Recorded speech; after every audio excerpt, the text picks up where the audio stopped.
Saudara, gencatan senjata antara Hamas Israel dimulai. Keduanya bertukar sandera sebagai bagian dari fase pertama kesepakatan gencatan senjata. Pembebasan sandera disambut haru dan kegembiraan baik oleh warga Palestina maupun Israel. Warga Gaza bergembira pasca gencatan senjata. Warga Gaza berkumpul di Rumah Sakit Nasser menyambut tahanan Palestina yang dibebaskan Israel di Khan Younis, jalur Gaza Selatan, Senin waktu setempat. Tahanan Palestina yang dibebaskan jadi bagian dari kesepakatan gencatan senjata yang ditengahi oleh Amerika Serikat. Sebanyak 2.000 tahanan Palestina dibebaskan sebagaimana perjanjian yang dibuat Israel dengan Hamas saat gencatan senjata dilakukan.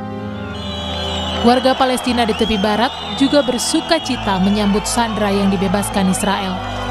Sebagian warga Palestina yang dibebaskan Israel tiba di Ramallah tepi barat disambut tangis haru keluarga.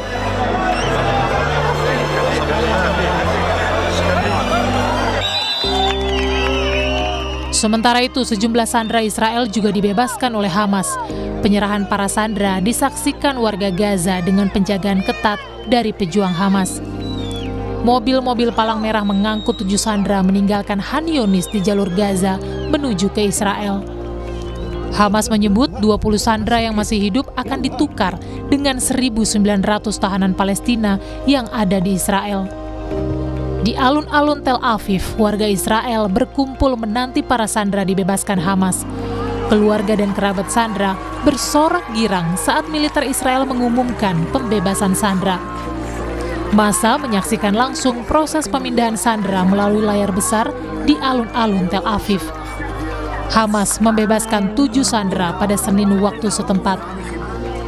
Gencatan senjata membuka peluang perdamaian di Gaza setelah didera perang sejak 7 Oktober 2023. Sementara total 67.000 korban tewas di Gaza.